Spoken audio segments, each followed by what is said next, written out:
Bonjour à tous, est-ce que vous m'entendez bien? Parfait.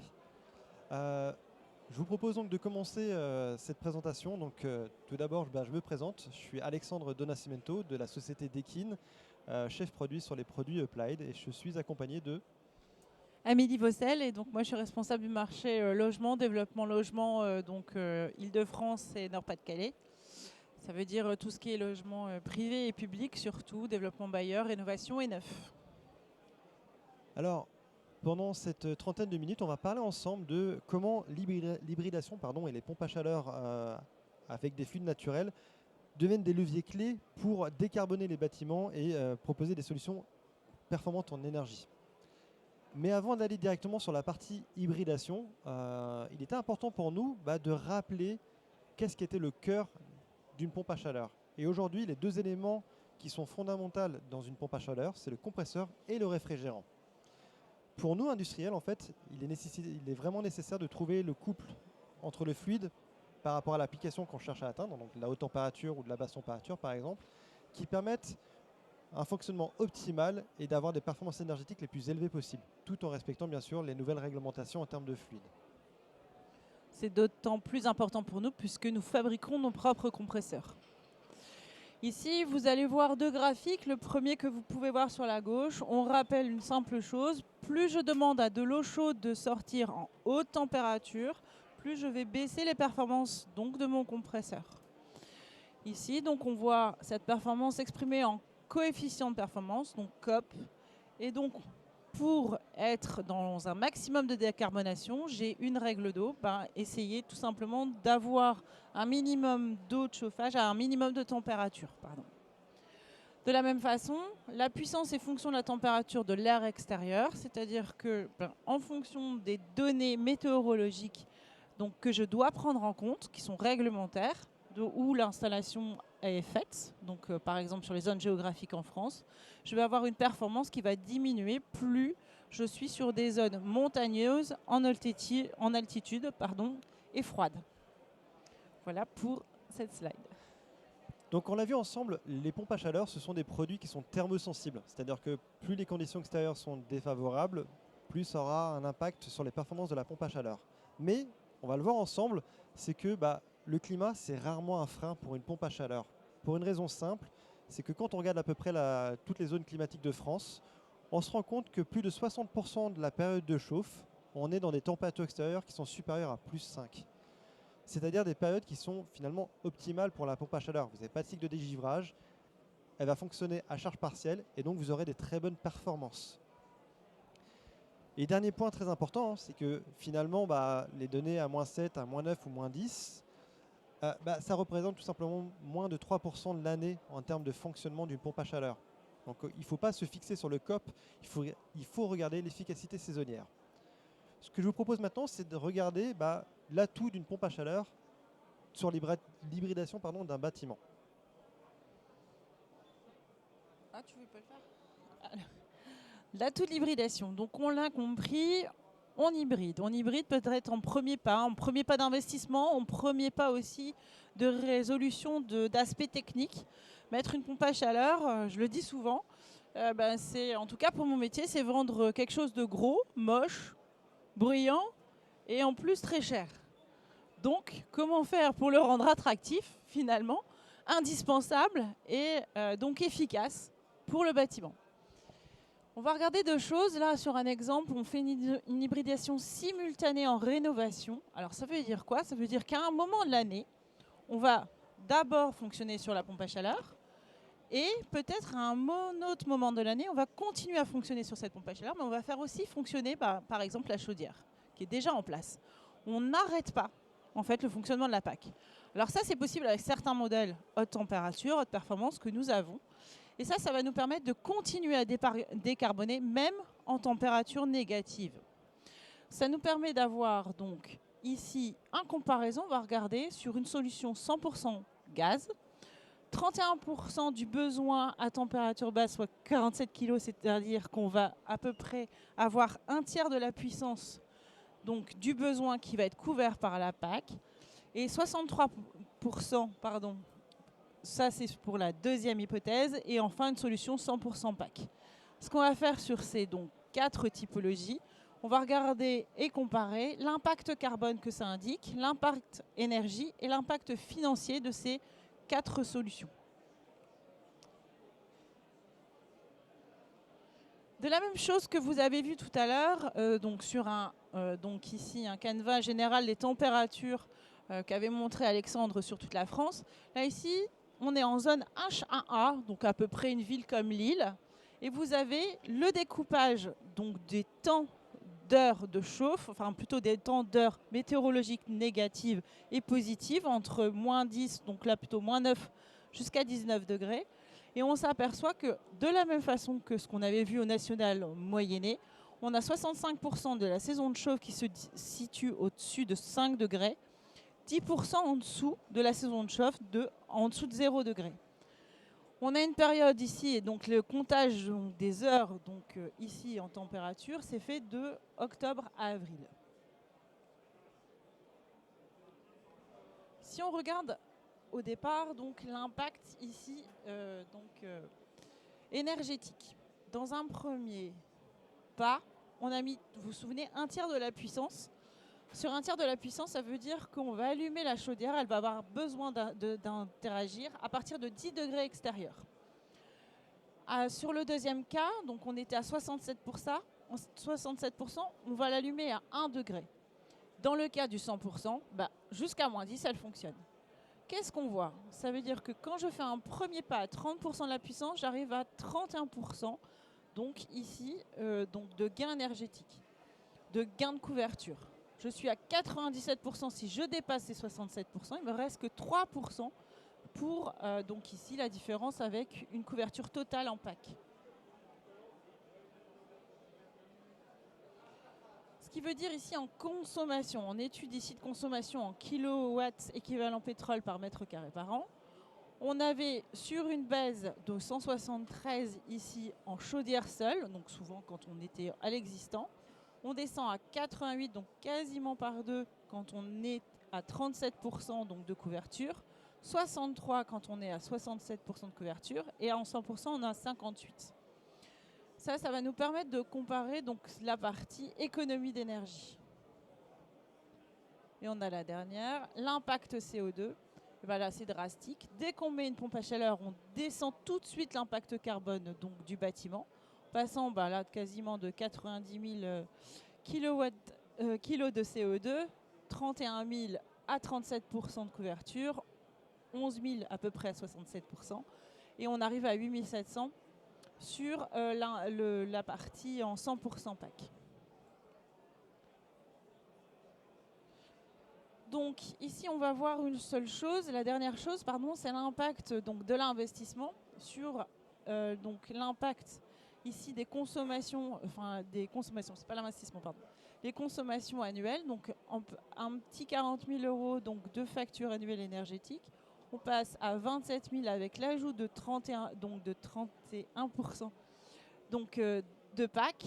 À 67%, on est à 25 000 €. Donc on voit bien la différence est amoindrie, puisque nous allons baisser en coefficient vers les températures entre 10 et 0 degrés. Et 24 000 si je couvre 100% de l'année ma facture énergétique avec la PAC.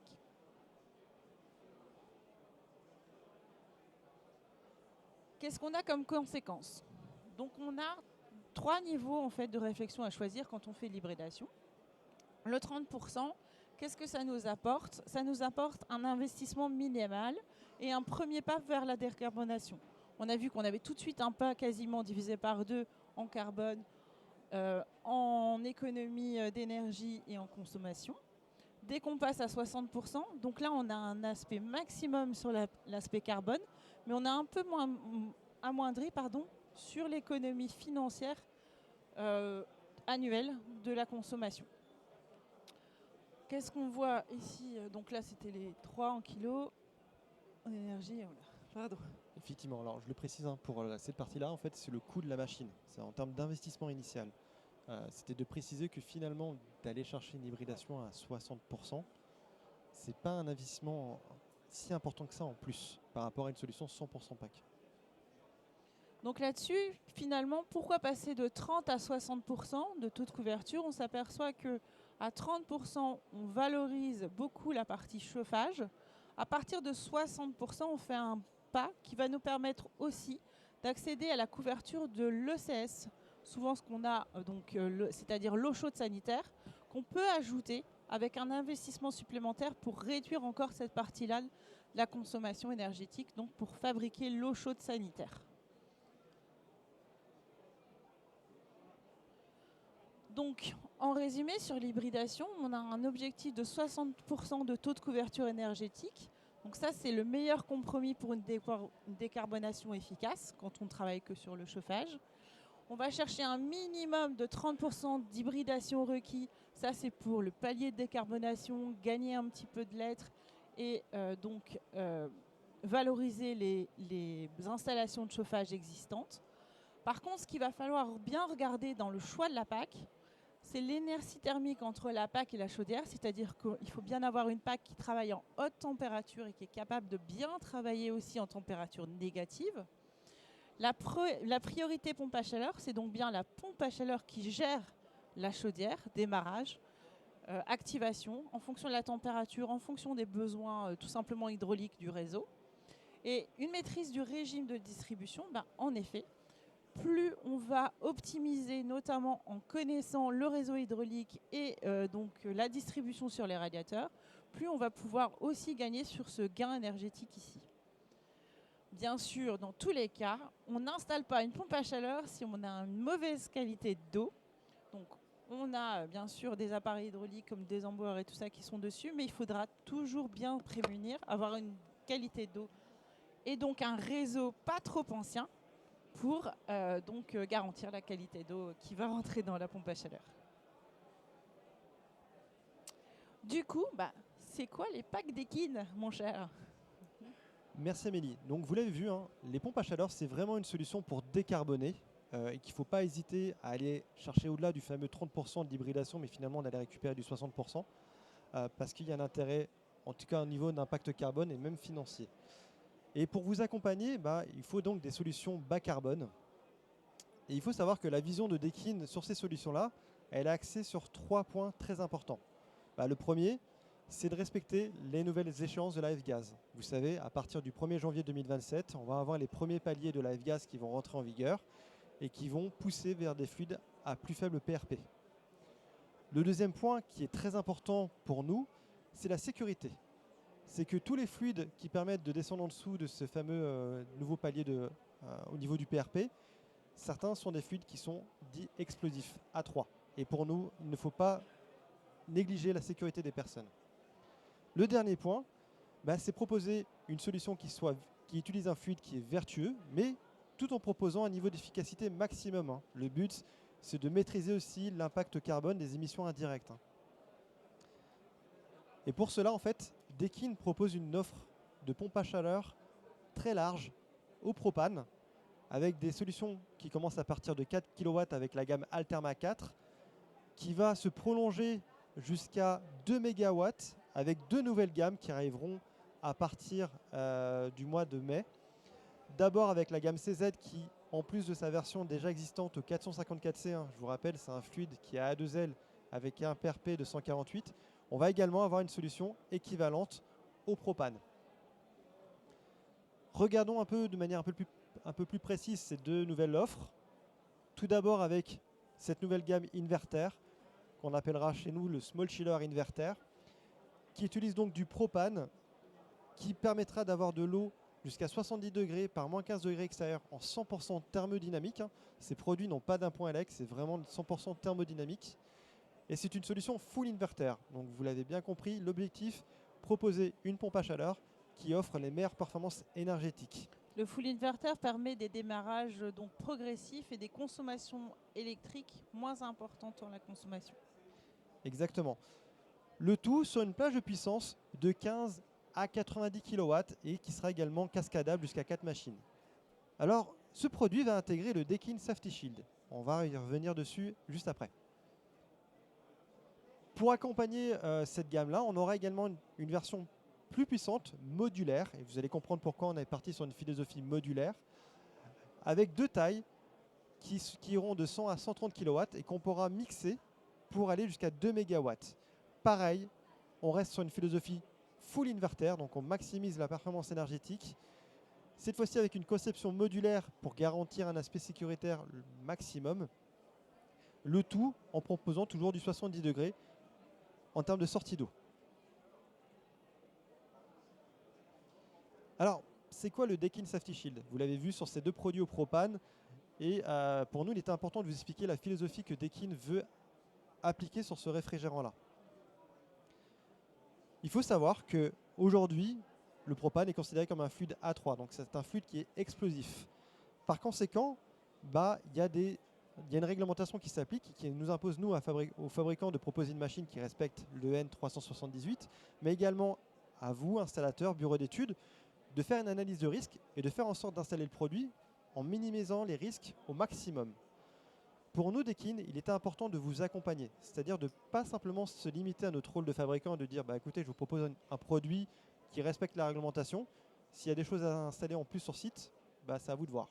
Non, pour nous, c'est de notre responsabilité de vous accompagner là-dessus. C'est important pour la filière. Et du coup, on est parti très loin parce qu'on a une approche d'aller au-delà de l'EN 378 en termes de sécurité pour garantir un produit qui soit le plus fiable possible, le tout en étant certifié par des organismes externes, avec un objectif très ambitieux qui est de viser un niveau de risque de 10 puissance 9, donc en gros un accident pour 1 milliard d'unités. Je pense qu'on est très large en termes de probabilité, mais c'est vraiment notre philosophie là-dessus. C'est une sécurité embarquée en fait, qui est proposée dès le départ dans la machine. Exactement. Alors, comment on a fait cette démarche pour le Daikin Safety Shield? En fait, on a notifié 3 points très importants de risque avec des fluides A3. Le premier, c'est tout simplement le risque de fuite de réfrigérant qui pourrait engendrer une inflammabilité. Donc pour ça, on a fait des tests de vieillissement sur notre produit. On a fait des tests de résistance et le tout basé sur une norme additionnelle qui est donc l'IEC 240 qui permet donc tout simplement de mettre en place des process additionnels sur le groupe pour garantir ce niveau de sécurité. On a ajouté 3 détecteurs de fuite sur le groupe pour essayer de maîtriser, dès qu'il y a une fuite de réfrigérant, le savoir et alerter l'utilisateur. On a également fait des tests très poussés pour le transport, c'est-à-dire que les groupes ont été testés au niveau des vibrations. On va fournir les machines avec le réfrigérant, mais dans une bouteille dédiée. Donc le groupe sera sous azote et le réfrigérant sera stocké dans une bouteille qui est déjà dans la machine pour que la personne, l'utilisateur, lorsqu'il va mettre en route le produit, n'aura pas besoin de faire de précharge. Mais le réfrigérant sera déjà dans le produit stocké dans la bouteille. On a également fait des tests de résistance des tuyauteries par rapport aux vibrations, par exemple. Et enfin, l'important, c'est tout simplement de faire de la détection de réfrigérant. Pour cela, en fait, on a créé 2 enceintes hermétiques dans le groupe, une au niveau de l'armoire électrique, une au niveau du compresseur. Qu'est-ce que ça va donner sur un produit? Si on prend cette nouvelle gamme au propane qui va sortir, on va voir que ça va impliquer plusieurs modifications. La première, c'est d'avoir une armoire électrique qui va être à pression positive, c'est-à-dire qu'on aura un ventilateur d'extraction et s'il y avait une fuite de réfrigérant dans l'armoire électrique, qui a une zone sensible, tout de suite on rejettera le réfrigérant. Mais il y aura quand même un détecteur de réfrigérant dans ce module-là et vous aurez une alarme sonore et visuelle sur l'armoire électrique, le tout de série. Et enfin, dernier point, qui dit élément de sécurité dit qu'il faut avoir une alimentation dédiée. Donc vous aurez une deuxième alimentation à prévoir sur le groupe pour garantir que tout l'aspect sécurité de la machine reste actif, même si on disjonctait par exemple la machine. Au niveau de la zone compresseur, pareil, c'est une zone qui est hermétique, sur laquelle on a ajouté un détecteur de fuite supplémentaire et un ventilateur d'extraction d'urgence. Donc on ne le voit pas trop, mais sur la petite grille que vous avez en bas à gauche de l'unité, si jamais le détecteur de réfrigérant se déclenche, automatiquement le ventilateur d'extraction va se mettre en route pour extraire le réfrigérant vers une zone précise, puisqu'on est capable de diriger le fluide. Autre point, c'est d'avoir des composants qui respectent les normes IEC 240 pour cet aspect sécurité et de respecter la réglementation. Et un autre exemple qu'on ne voit pas sur cette slide-là, c'est que on allait vraiment très loin. C'est que le propane, c'est un réfrigérant qui est plus lourd que l'air. Donc s'il y a une fuite, ça va descendre le long de la machine. Et donc en fait, au niveau des collecteurs du groupe, vous avez en fait un système qui guide le réfrigérant pour l'envoyer vers la zone compresseur, tout simplement pour déclencher le détecteur de réfrigérant. Donc même si j'avais une fuite sur la partie échangeur au niveau du collecteur, bah, je vais le voir parce que automatiquement on va ramener le réfrigérant vers cette zone compresseur pour le détecter et surtout déclencher tout l'aspect sécurité et l'extraire là où on veut. Autre point, on s'est fixé, nous d'Ekin, une limite de 5 kg de réfrigérant par produit. Pourquoi? Parce qu'au-delà, on estime que les risques en cas d'accident deviennent majeurs. Et par conséquent, on s'est mis une limite sur ce point-là. C'est pour ça qu'on est parti sur un concept modulaire, c'est-à-dire d'avoir une possibilité de faire des machines de plus de 2 MW tout en ayant un aspect sécurité maximum. Autre point, c'est tout simplement des grilles de protection qui seront de série, comme l'ensemble de ces options. Une bouteille de réfrigérant qui est dédiée, donc ce que je vous disais, en fait, lorsque vous recevez votre machine, le réfrigérant est stocké dans la bouteille. Elle a été testée, par exemple, on a fait des tests de chute de cette bouteille de plusieurs mètres pour garantir son intégrité.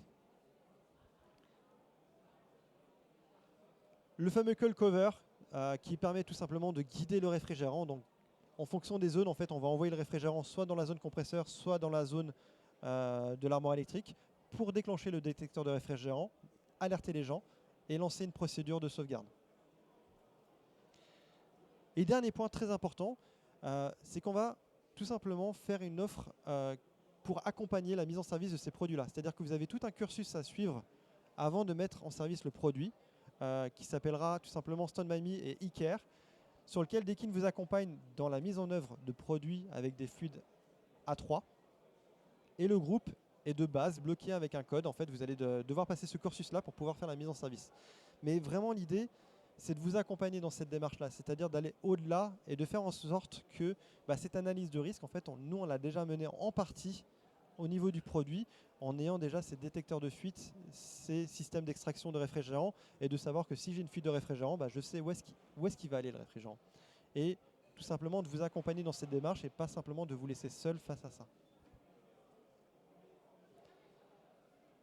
Voilà ce qu'on avait à vous présenter pour vous dire qu'aujourd'hui, nous sommes prêts pour les solutions bas carbone, que ce soit de la petite ou de la grosse puissance, qu'on est capable également de vous accompagner sur l'hybridation ou des solutions 100% pack pour des projets en tertiaire ou en collectif. Et puis, si vous avez des questions, allez-y, on a encore quelques minutes ensemble.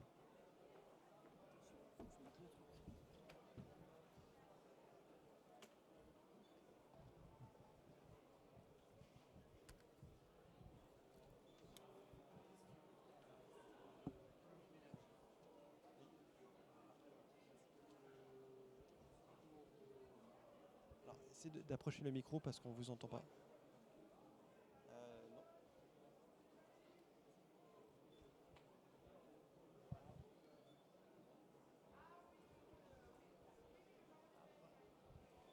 Salut. Ouais. Ok. J'ai une question par rapport à l'économie d'énergie. Et vous indiquez que le prix d'énergie va réduire si on a changé 100% le solution à gaz par un pompe à chaleur. Mais pour moi, je pense que c'est l'inverse parce que le prix de gaz, c'est moins cher que le prix de l'électricité. Et donc, je ne sais pas comment vous faites le calcul. Alors, on a parlé de coefficient de performance. Le coefficient de performance, on va le revoir avant. Alors, attendez. La deuxième slide.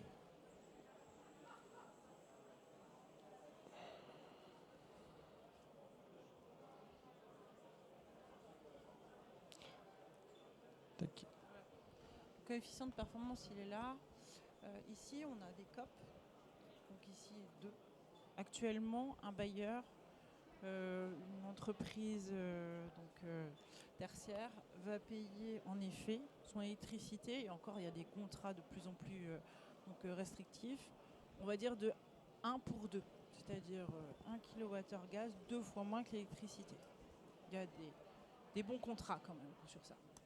Ça veut dire que ici, si tu peux remettre la série d'heures annuelles, on va voir des COP. Vas-y, encore après. Là, ici, j'ai un COP supérieur à 2, mais alors jusque là, parfois sur certaines gammes. Effectivement, comme le dit Amélie, Donc sur 90% du temps, je vais être au moins égal en fait au prix du gaz. Donc si je choisis bien mon rapport et si je fais bien ce qu'on appelle un taux de couverture, je suis très efficace. C'est pour ça que d'ailleurs, je vais chercher de plus en plus hybridation en couvrant aussi la partie ECS avec une production 100% ECS thermodynamique. Parce que là, ça vaut le coup de dire à un bailleur, écoute, oui, tu vas allonger quelques billets sur la table, mais c'est pas la moitié en fait de ta consommation. Parce que une fois rénové ou neuf, un bâtiment par exemple de logement, c'est 60% de factures qui couvrent le chauffage, 40% de l'ECS. Donc là, on va aller chercher 80% des 60% de chauffage, mais on va chercher aussi 100% de la partie ECS. Donc là, on a une vraie valorisation de la pompe à chaleur, avec donc en hybridation, juste, on va dire, ces 20% de puissance qui nous manquent pour aller aux 100%, qui sont gérés souvent sur un matériel existant, donc on va continuer son prolongement. Moi, j'ai des bailleurs qui me disent, c'est cool, au bout de 10 ans de garantie ou autre chose, de toute façon, la PAC, on va la rénover, mais en attendant, moi, ma chaudière, elle sera morte, entre guillemets. Donc c'est à ce moment-là que je vais réinvestir pour passer, par exemple, de mon 60% de couverture à 100% de couverture. Donc je peux aussi travailler sur la programmation de travaux. Voilà. donc juste pour résumer, effectivement, c'est que faut garder à l'esprit que 60% de l'année, on a des COP qui sont supérieurs à 3. Donc même si aujourd'hui le coût de l'électricité c'est à peu près 2 pour 3, 2 pour 1 vis-à-vis du gaz, 60% de l'année vous êtes dans une zone où c'est très bien et très favorable à la PAC. Que les périodes en dessous, oui, des fois on va descendre peut-être à 2, ça sera peut-être en termes d'économie financière moins intéressante, mais au niveau d'impact carbone, il n'y a pas photo en fait. Ce qu'il faut rappeler une chose, c'est que la pompe à chaleur, c'est la meilleure solution pour décarboner. Et que si vraiment vous êtes dans des zones climatiques, par exemple à la montagne, où vous avez beaucoup d'heures en négatif, c'est pas grave, on peut faire aussi décider un cut-off de la PAC en disant à un moment, je préfère quand même sauvegarder plus mon aspect financier et je vais arrêter la PAC et fonctionner que sur du gaz sur une petite période de l'année où je suis vraiment en négatif. Mais aujourd'hui, dans 90% des zones en France, c'est pas un problème. Et puis le 290 nous permet maintenant d'avoir vraiment de la puissance et donc des COP performants même en négatif. Donc on améliore ça. Bonjour, est-ce que vous proposez une régulation qui gère les chaudières et les PAC? Oui, elles sont internes à toutes les PAC. C'est notre PAC qui pilote la chaudière. Ce qui nous permet de ne pas avoir changé la chaudière existante, de reprendre en fait les chaufferies. Ce qui m'intéresse moi dans ce cas-là, c'est le réseau hydraulique initial, voir comment c'est dispatché. Et on a parfois des petites modifications de l'hydraulique. On amène aussi du stockage de l'ECS pour justement avoir cette partie-là sur l'eau chaude. Mais en général, c'est des travaux minimes sur l'installation déjà existante. Exactement. Donc aujourd'hui, les machines qu'on vous a présentées savent gérer de l'hybridation simultanée ou alternée. C'est nous qui maîtrisons ça. Y a-t-il d'autres questions ?